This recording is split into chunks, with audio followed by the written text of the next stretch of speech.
ಮಾತಿನ ಮಧ್ಯದಲ್ಲಿ ಹೆಣ್ಮಕ್ಳಿಗೂ ಏನೋ ಹೇಳಿದ್ರು ಅನ್ನೋ ತರ ಮಾತಾಡಿದ್ರು. ಹೌದು, ಅಂದ್ರೆ ಆ ಒಬ್ಬ ಬಂದ್ಬಿಟ್ಟು ಅವ್ನು ಇವಾಗ ಮೆತ್ತಿಗೆ ಖಾಲಿ ಆಗ್ತಾ ಇದ್ನಲ್ಲ, ಈಗ ಇನ್ಸ್ಪೆಕ್ಟರ್ಗೆ ಫೋನ್ ಮಾಡಿದೆ ಅಂತ ಹೇಳಿದ್ನಲ್ಲ, ಸ್ಪೀಕರ್ ಅಲ್ಲಿ ಹಾಕಿದ ತಕ್ಷಣ ಇವ್ನು ಮೆತ್ತಿಗೆ ಅಲ್ಲಿಂದ ಜಾಗ ಖಾಲಿ ಮಾಡ್ತಿದ್ದ. ಅವಾಗ ಇನ್ನೊಬ್ಬ ಓಡಿ ಬಂದು ಇವರು ಹೆಣ್ಮಕ್ಳಿಗೆ ಏನೋ ಹೇಳಿದ್ರಂತೆ. ನಾವಲ್ಲಿ ಹೆಣ್ಮಕ್ಳು ಇಡೀ ಗಾಡಿಯಲ್ಲಿ ಕೂತಿದೀವಿ ಹೆಣ್ಮಕ್ಳು.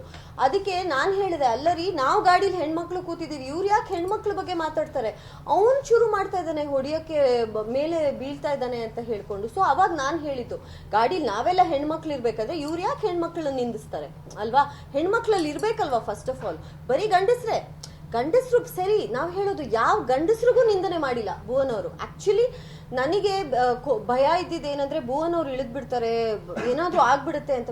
ಭುವನ್ ಅವ್ರು ಅಷ್ಟು ತಾಳ್ಮೇಲಿದ್ರು, ಗಾಡಿಲಿದ್ರು. ನೋಡಿ ಬೇಡ, ಹತ್ರ ಬರ್ಬೇಡಿ, ಮೈ ಮುಟ್ಟ ಮಾತಲ್ಲೇ ಇದು ಮಾಡ್ತಾ ಇದ್ರು, ಕನ್ನಡನೇ ಮಾತಾಡ್ತಾ ಇದ್ರು.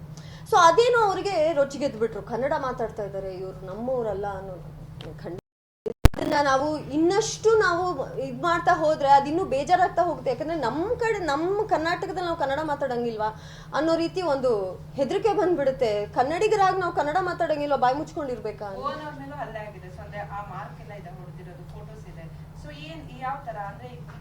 ಅವರು ಫುಲ್ ಸ್ಲೀವ್ಸ್ ಹಾಕೊಂಡಿದ್ರಲ್ಲ, ನನಗೆ ಅವ್ರು ಗಾಯ ಆಗಿರೋದು ಅಷ್ಟು ಗೊತ್ತಿಲ್ಲ. ನಾನು ಖಂಡಿತ ಅಲ್ಲಿ ಅಂದ್ರೆ ಅವತ್ತು ಖಂಡಿಸ್ತಿದ್ದೆ, ನಾನು ಇಲ್ಲ ಪೊಲೀಸ್ ಸ್ಟೇಷನ್ಗೆ ಹೋಗೋಣ, ಕಂಪ್ಲೇಂಟ್ ಕೊಡೋಣ ಅಂತ.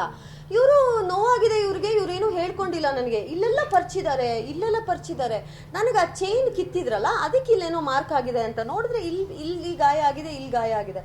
ಸೊ ನನಗೆ ಅದೆಲ್ಲ ನನಗೆ ನೆನ್ಸ್ಕೊಂಡು ಇಲ್ಲ, ಇದನ್ನ ನಾವು ಆಚೆ ತರಲೇಬೇಕು, ಜನ ಗೊತ್ತಾಗ್ಬೇಕು, ದೌರ್ಜನ್ಯ ನಿಲ್ಬೇಕು ಅನ್ನೋ ಒಂದು ಕಾರಣ. ಈಗ ಪೊಲೀಸರಿಗೆ ಕಂಪ್ಲೇಂಟ್ ಕೊಟ್ರಿ ಅಂತ ಹೇಳಿದ್ರಿ, ಯಾಕೆ ಅವ್ರು ನಿರಾಕರಿಸಿ, ಯಾಕೆ ಕಂಪ್ಲೇಂಟ್ ಕೊಡ್ಲಿಲ್ಲ? ಈಗ ಪೆಟ್ರೋಲ್ ಗಾಡಿ ಗೊತ್ತಲ್ವಾ ನಿಮ್ಗೆ, ಅವ್ರು ಗಾಡಿ ಪೆಟ್ರೋಲ್ ಮಾಡ್ತಾ ಇರ್ತಾರೆ, ಎಲ್ಲಾ ಕಡೆ ನೋಡ್ತಾ ಇರ್ತಾರೆ ಏನ್ ಪ್ರಾಬ್ಲಮ್ ಆಗ್ತಿದ್ಯಾ ಅಂತ. ಪೆಟ್ರೋಲ್ ಗಾಡಿ ನಿಲ್ಲಿಸ್ಬಿಟ್ಟು ಒಬ್ರು ASI ಜ್ಯೂಸ್ ಕುಡಿತಾ ಇದ್ರು.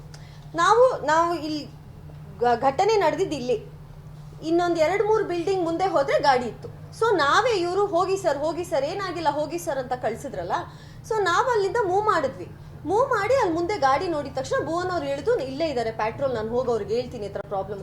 ಅವ್ರಿಗೆ ಹೋಗಿ ಹೇಳಿದ್ರೆ ಅವರು, ಸರ್ ನೀವು ಸ್ಟೇಷನ್ ಅಲ್ಲಿ ಹೋಗಿ ಕಂಪ್ಲೇಂಟ್ ಮಾಡಬೇಕು. ಅವ್ರು ಬಂದೂ ಇಲ್ಲ. ಅಟ್ಲೀಸ್ಟ್ ಇವ್ರು ಬಂದು ಅಲ್ಲಿ ಪ್ರಾಬ್ಲಮ್ ಏನಾಯ್ತು ಅಂತ ತಿಳ್ಕೊಂಡು ಅಲ್ಲಿ ಅಟ್ಲೀಸ್ಟ್ ಜನರನ್ನ ಕೇಳಿ ಏನೂ ಇಲ್ಲ.